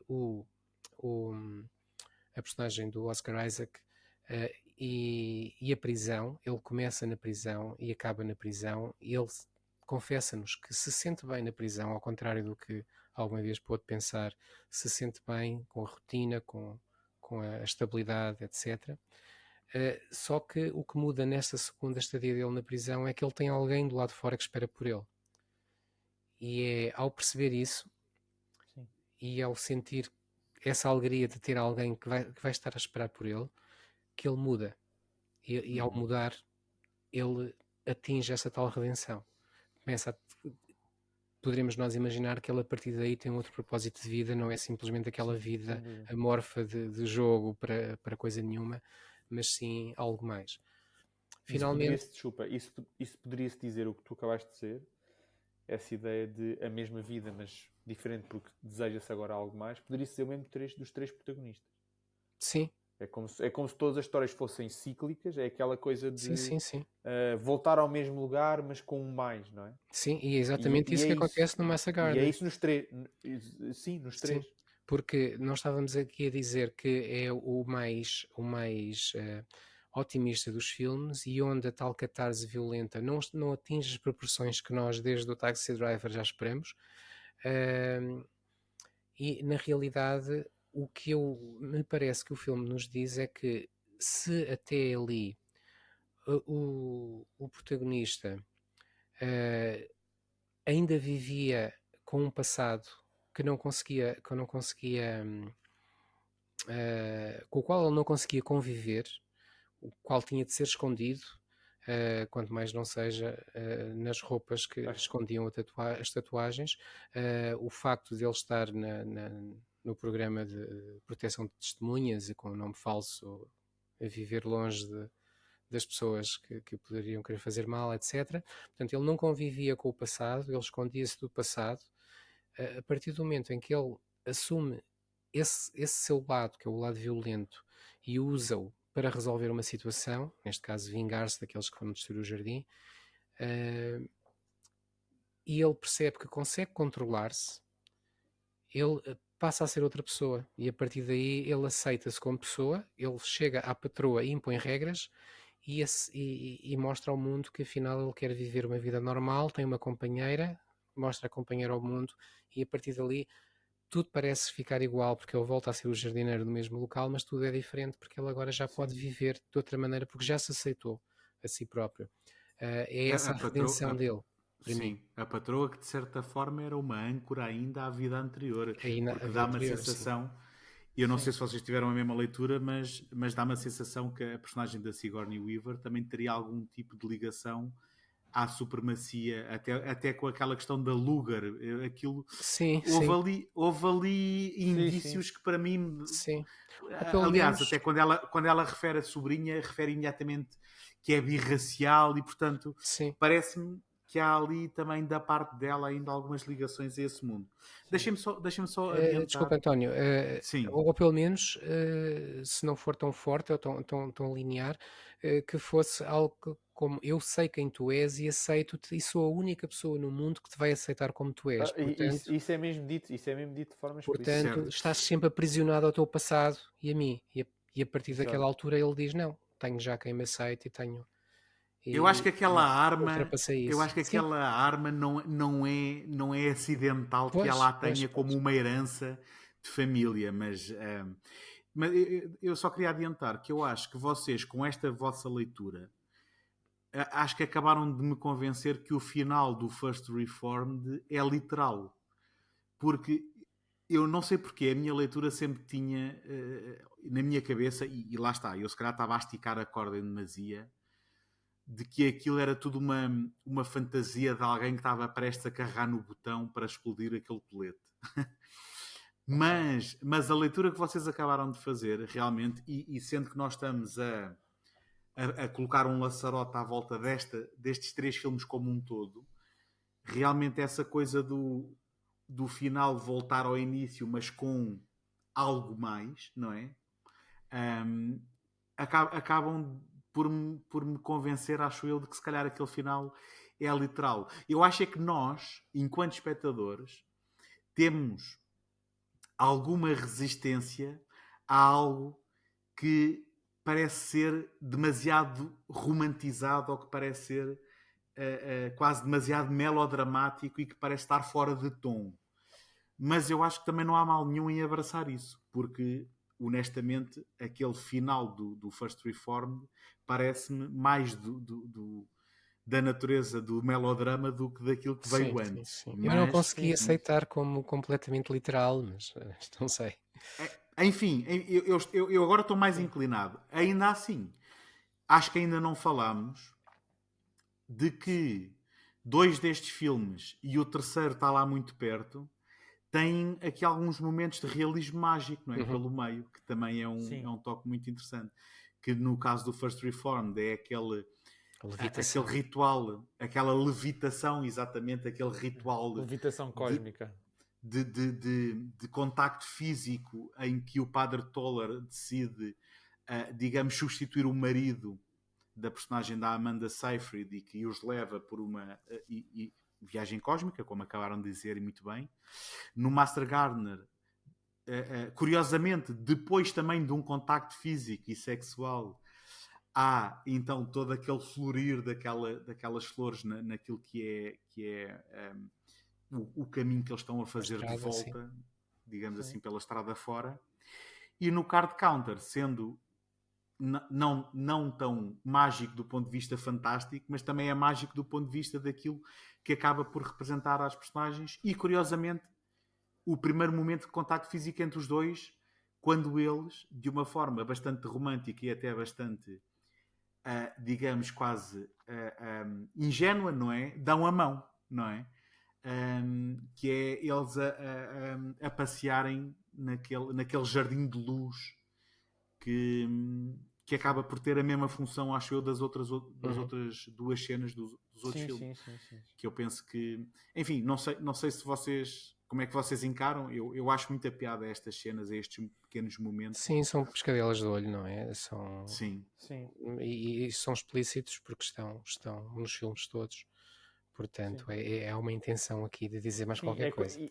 E é quase como se nesses 3 momentos, um em cada filme, e é só um em cada filme, é quase como se ele tivesse a dar uma piscadela de olho também à intenção que ele tem com cada filme, que é esta ideia transcendental, parece. Que é quase como se o filme é transcendental na sua forma, é transcendental na maneira como explora os seus conteúdos, mas eu vou-vos dar aqui um glimpse. Faz-me lembrar muito Tarkovsky neste sentido. Tarkovsky também tem muito destas coisas.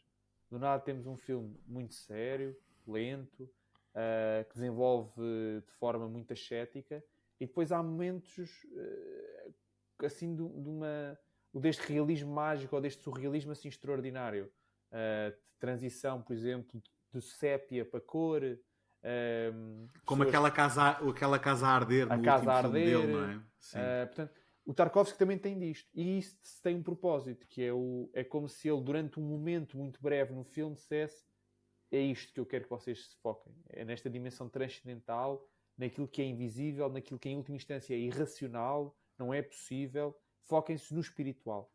É quase como se ele dissesse: é isto, está aqui, eu estou-vos a dar um bocadinho da maneira como vocês devem ler o filme todo. O Tarkovsky também faz isso de forma ainda mais brilhante, porque é ainda mais subtil, por exemplo, no Solaris, quando ele... E isto é um daqueles planos que são frequentemente enigmáticos na filmografia de Tarkovsky, o Solaris é um filme que é todo no espaço, mas começa na Terra. E durante muito tempo as pessoas não perceberam porque é que ele filmava a Terra. E depois ele explicou, porque era fundamental termos uma consciência da Terra para perceber a falta que ela faz quando estamos longe dela. Isso será a primeira razão. E a segunda razão é esta ideia de que, para uma pessoa que está a vida inteira no espaço, o quão transcendente será uma noção de Terra. E ele fez isto de uma forma quase documental, né? Filmou assim umas paisagens na Terra. Mas isto, eu acho que o Schrader faz isso neste filme, faz este insert, que é uma forma dele dizer: olhem, é assim, é isto, eu não vou filmar o filme todo assim, mas é assim que vocês deviam estar a ler o filme. Sim. Com esta dimensão espiritual, de transcendental. Exato, ela está cá, não deve ser literal, mas eu dou-vos aqui só um lamiré do que ela é. Eu estou desconfiado que depois desta conversa o José vai voltar ao Letterboxd e meter mais uma estrelinha em cada um destes filmes, não? Ah, sim? Epá, não me denuncies às pessoas. Mas já agora, só acabar ainda este apontamento destas 3 cenas, dizer que, mais uma vez, elas acontecem em momentos de encontro entre o protagonista e a tal mulher que será a causa da redenção, ou o fator redentor. E penso que isso também é claro. Sim. E encontro e de proximidade e de contacto físico. Sim, encontro nesse sentido. Ou imediatamente seguinte. Não o encontro de se conhecerem, mas o encontro em que finalmente os dois criam algo Exatamente. mais, uma dimensão diferente entre eles. Sim, uma relação, não é? Quase como se atingisse um próximo nível da relação. Queria só dizer uma coisa rápida sobre os finais. Consideremos por um momento só o estereótipo do homem à beira do abismo. Que é o estereótipo, não, o arquétipo, desculpem. O arquétipo do homem à beira do abismo, que é um arquétipo querido do Paul Schrader, a começar no Travis do Taxi Driver. No Taxi Driver é como se nós só víssemos ele à beira do abismo e quase a tombar para o outro lado. Portanto, é quase como se esse momento 1 do arco que é este arquétipo do homem à beira do abismo. No First Reform, vemos o homem à beira do abismo e alguém a impedir que ele salte lá para baixo, portanto, a puxá-lo. No Card Counter, vemos a pessoa a puxá-lo e ele a ficar em terra firme. E o Master Gardener acaba com ele a resolver-se perante ter estado perante o abismo. É quase como se cada filme destes 3 filmes acrescentasse um bocadinho mais do que acontece a esse homem à beira do abismo se sair do abismo. Ou se sair da beira do abismo. E de facto é o que tu estavas a dizer, António. Acho que é outra maneira de dizer aquilo que tu disseste logo no início, que é cada filme parece um pouco mais esperançoso, não é? É quase como se cada filme revelasse um bocadinho mais do que é que acontece esse homem à beira do abismo quando é puxado desse mesmo abismo, não é? O Master Gardener é isso mesmo, ele é confrontado com o abismo, lida com ele, alguém o puxa, esse de alguém o puxar é comum a todos os filmes, ele não sai de lá sozinho, mas e depois o Master Gardener tem uma resolução, por isso é que podemos dizer que é o único filme que tem um final feliz, mas eu diria que é o único filme que tem um final, porque os outros, aliás, o First Reformed é estranhíssimo. Uma pessoa que viu o filme pela primeira vez acha que o filme Ainda não acabou, né? pronto, tem uma cópia, está estragada. Porque aquilo está assim numa grande apoteose, eles estão-se a abraçar, estão-se a beijar e o filme corta para preto e acabou. A primeira vez que vi o filme, ele cortou para preto e aquilo estava a demorar uns segundos e a pensar, pronto, isto é coisa a Paul Schrader, ele está a querer nos focar-nos no negro e agora vai cortar. Não, depois vem os créditos. É estranho. O Card Counter também já é menos abrupto, o corte. Mas nada como a Master Gardener, que é mesmo um casal numa casa branca. Quer dizer, é difícil imaginar um final mais fechado do que esse. A dançar no alpendre, sim. Exato. É mais um exemplo em que os créditos passam e a cena continua, prolonga-se. Sim. Sim. É o oposto do freeze frame. É quase como sim, se... a questão é, dentro da trilogia,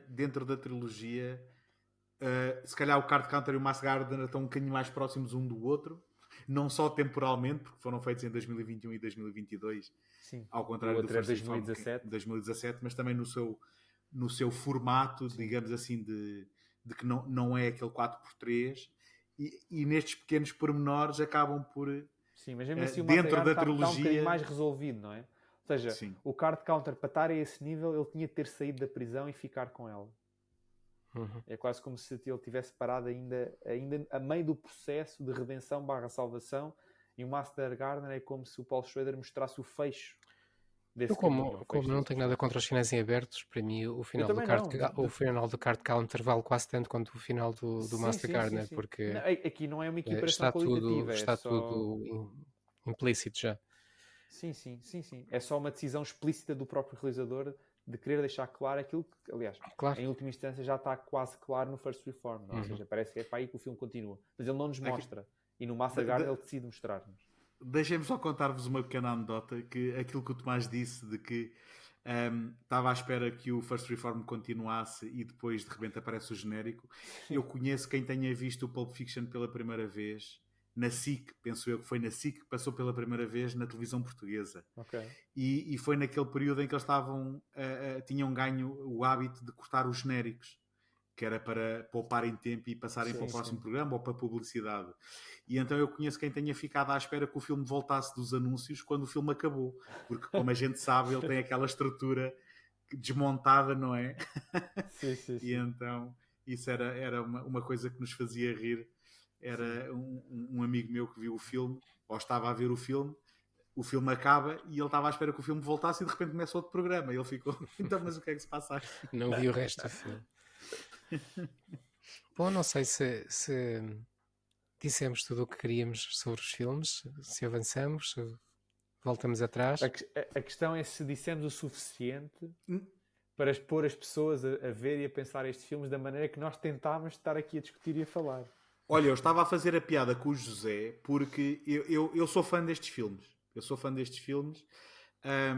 Vi-os todos agora para este programa pela segunda vez e todos eles cresceram naquilo que é a minha apreciação. E posso-vos dizer que ter estado aqui a falar convosco fez com que tivessem crescido um pouco mais. E isto é sempre positivo. Sim. Sim. Sim, Eu mas posso dizer isso, o mesmo. estamos aqui no autoelogio, eu também consigo, que é dizer mais, que não é só neste programa, mas já houve muitos programas, não só a nossa conversa, mas toda a preparação e tudo o que nos leva a pensar para preparar os episódios, o que é que queremos dizer, o que é que descobrimos e aprendemos sobre os filmes, nos leva, não quer dizer que seja sempre, mas muitas das vezes Sim. nos leva, ou me leva a mim pelo menos, a gostar mais e a ganhar uma maior Eu também. afinidade e familiaridade com os filmes. E neste caso aconteceu também. A minha última nota, desculpa, é só quando houver o teste sobre o cinema transcendental, digam-nos só que páginas é que é para estudar, porque eu gostei muito da lição, mas não sei se apanhei tudo. Depois Olha que o preciso fazer uma livro revisão, está bem? tem 260 páginas, Pronto. portanto vais ter que... É só para não ser surpresa, por favor, avisem que eu depois gostava Não, de é do estudar princípio ao melhor fim. essa matéria. Tens que ver Bresson, principalmente. Sim, são grandes lacunas. Nunca vi um filme. Atenção, Bresson, é agora aqui que o meu crédito cinéfilo vai todo por água abaixo, porque eu nunca vi o Zoo. Eu lembro-me de ter visto o Pickpocket de Bresson quando saiu uma coleção, penso eu, do Público. E na altura, sem contexto nenhum, passei um pouco ao lado do filme. Tarkovsky, sim, já fiz um integral de Tarkovsky no segundo take e, portanto, só que nunca o encarei sobre a perspectiva do cinema transcendental, até porque, como vocês já perceberam, não é algo que eu conhecesse e, portanto, não tinha sequer essa perspectiva. E Bergman é outro autor que eu tenho, conheço um ou dois filmes de que gosto e que vi que gosto, mas tenho toda uma filmografia por descobrir e, portanto, nitidamente aqui fui o aluno e não o professor. Estávamos a falar do Interlight, até mesmo a estética da igreja, os interiores, é muito aquilo que o Schrader usa no muito parecido. no First Esses dois Reformed. filmes que falámos, vale a pena. E é isto, eu acho que estas conversas, de facto, quando providenciamos contexto sobre os filmes, e no fundo providenciar contexto sobre os filmes é falar sobre os autores e sobre as ideias dos autores, a regra geral, isso para mim enriquece sempre a maneira como eu vejo os filmes. Sempre. Em discussão com vocês, a ler coisas, a ter tempo para pensar, porque este programa obriga-nos a pensar sobre os filmes, obriga-nos a pensar sobre o que é que os filmes querem expressar, e de facto isso implica conhecer as pessoas que estão por trás dos filmes, conhecer os autores. No fundo é isto, nós estamos a fazer um programa de autores, sobre autores. Sim, mas a verdade é que a diferença entre um bom filme e um mau filme é que o mau, por muito que fales sobre ele, a tua opinião dele não muda ou até piora. Não é? E um bom filme, estas conversas acabam por alimentar, digamos assim. Prova-se complexo, não é? E de facto só em conversa, só em discussão é que conseguimos às vezes analisar a própria complexidade dos filmes. E nós temos tido a sorte de ter já discutido aqui universos fascinantes, riquíssimos, e que têm pessoas por trás extremamente valiosas, não é? Como o Paul Schrader, que tem estas ideias do cinema transcendental, existem em boa parte por causa dele, e de facto ele fazer estes filmes deu-nos a oportunidade para falar sobre essas ideias e que enriquece este filme, mas certamente, falo por mim, enriquece também a maneira como eu vejo outros filmes que não são do Paul Schrader, ou que até ele não menciona, porque, ou seja, o cinema transcendental é um estilo de cinema que hoje faz-se, vai-se fazer amanhã, vai-se fazer daqui a 50 anos. E, portanto, pode-se, esta metodologia, esta maneira de ver e pensar o cinema, pode-se aplicar a filmes que estão a sair para o ano. E vai ser interessante, não é? Ou seja, que isto tivemos aqui à conversa, se nós agora vamos aplicar de futuro. E se já quando vemos um filme, já vemos, ok, será que se este filme tem aqui qualquer coisa transcendental, o que é que ele tem? E será que está a enriquecer o filme? Será que está bem feito? Portanto, este episódio em particular, por estarmos não só a falar de filmes, mas a falar de uma metodologia e de um método de pensar e fazer cinema, de facto, mesmo que não seja de cinema transcendental, eu acredito, e eu já tinha essa impressão, e isto ainda não passa de uma impressão, mas eu acredito que descobrir a filmografia do Paul Schrader pode dar aso aqui a experiências muito interessantes, porque eu acredito piamente que ele é um autor subvalorizado. E eu digo isto porque nós olhamos para as médias dos filmes dele no IMDb e eu acho que aquilo acaba por não traduzir depois aquilo que é a riqueza que a gente encontra, pelo menos nos filmes que eu conheço, e portanto imagino que haja outros que possa ser a mesma Sem dúvida. experiência. Logo a começar por este livro, não é? Como eu disse, este livro é completamente desvalorizado até nos meios mais da crítica ou nos meios mais académicos, e de facto o livro é muito, muito Se calhar bom. também não ajuda ele ser uma figura polémica no Facebook. Eu vou ser honesto, não sei exatamente quais são as polémicas, não sei exatamente quais são as suas visões pessoais sobre o que quer que seja. Aquilo que eu sei é que ele tem uma certa fama de ser polémico no Facebook, o que, enfim, vale o que vale. Acho que não vai fazer diferença para Sim, descobrir também os não, filmes também dele. não estou a par Sim. das polémicas. Mas pronto, já nos elogiámos a nós e mostramos às pessoas as vantagens de ouvir o nosso programa, como ouvindo Universos Infelizmente fizemos Paralelos isso no final, devíamos ter feito faz isso no início. de toda a gente Esquecemos mais sempre de dizer apto isso na introdução. a compreender cinema. Mas hoje podemos, não é? Este é o último episódio do ano Sim, Sim, e hoje portanto, olha, podemos fazer aqui um balanço. Não sei se vocês estão para isso, fazer um balanço sim, sim. Sim. ou previsões de ano novo, ou expectativas do próximo ano, o que é que queremos para Universos Paralelos e para a vida em geral. Querem dizer Olha, alguma coisa? eu gostaria muito que continuasse. Eu gostaria muito de saber o que é que vai ser o ano que vem, porque eu sou um fã do planeamento. E muitas vezes nós nos universos paralelos acabamos por ser muito reativos. Por outro lado, se calhar eu também tenho que me libertar um pouco dessa necessidade de planeamento e ser um bocado mais espontâneo e, portanto, que essa espontaneidade funcione tão bem ou melhor do que aquilo que funcionou este ano, que eu acho que acabou por funcionar muito bem, e acho que fizemos aqui alguns programas bastante interessantes. Já tenho um tema para 24.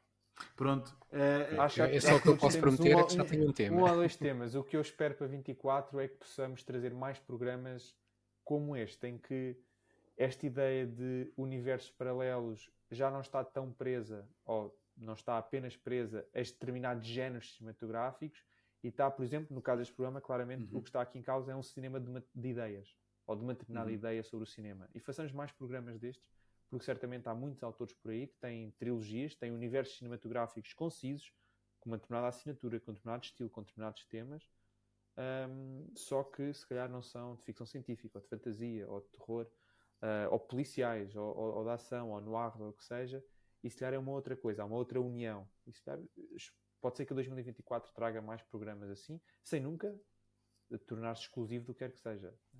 Mas, de Sim, facto, o estes que eu digo é programas trazem também um fogo diferente. que os nossos ouvintes nos tragam também algumas sugestões, Sim. tirando o Miguel Ferreira, quer que nós façamos sobre o Super-Homem.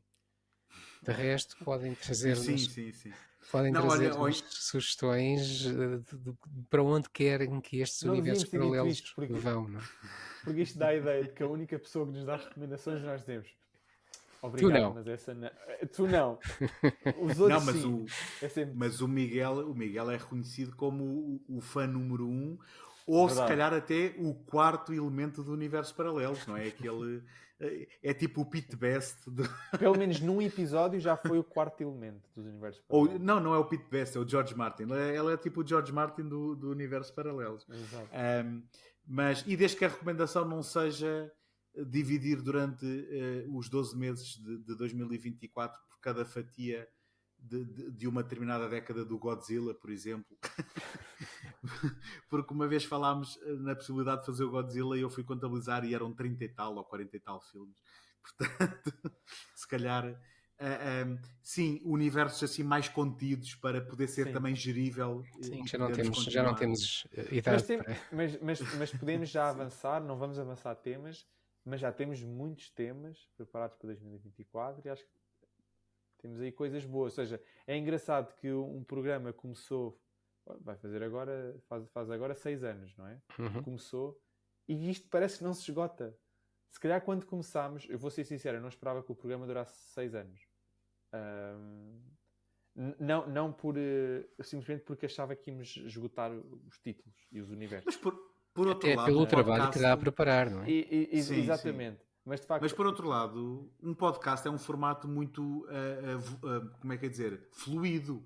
Às vezes a gente se começa a esgotar por aqui, pode virar um bocadinho aqui à não, direita ou à esquerda. mas é curioso como no próximo ano já temos um outro tema alinhavado e são temas clássicos, coisas que nós vamos fazer e podíamos ter feito no primeiro ano do podcast. Sim, Se calhar, por exemplo, exato. este programa não, este programa só dá para fazer agora ou passado uns anos, não é? Porque é quase que os universos paralelos propõem-se a explorar universos cinematográficos e há um conjunto de universos que têm de ser aqueles. E nós só em 2024 estávamos a fazer Sim. um ou dois que parecem desses canónicos. Portanto, é engraçado que ao fim de 6 anos, tanto ainda estamos a explorar temas canónicos, como uns temas um bocadinho mais fora da caixa, como aliás, como é o programa que estamos a gravar hoje. E isso deixa muito entusiasmado. Já que estamos em maré de saldo, não é? A única coisa que eu teria a apontar é que nós tínhamos intenções de fazer as nossas conversas paralelas, que foi aquilo que chamámos aos episódios, digamos, não oficiais, onde nós voltamos sempre que há um novo título nos temas já abordados, e nem sempre temos conseguido arranjar o tempo para o fazer. E, portanto, agora com o início de um novo ano, há sempre aquela questão de termos uma nova vontade de voltar a isso. Vamos ver se depois, no próximo ano, a coisa não esmorece e conseguimos pôr em dia alguns dos universos paralelos que, entretanto, já tiveram mais adições, digamos, de títulos. Há aí algumas conversas paralelas que vamos ter que rever coisas que supostamente já vimos para ter uma conversa paralela sobre o assunto. Sim, mas a verdade é que a vontade existe, a disponibilidade é que não existe sempre, e é tentar encontrar aqui um equilíbrio entre essa vontade e depois a oportunidade para executá-las de verdade.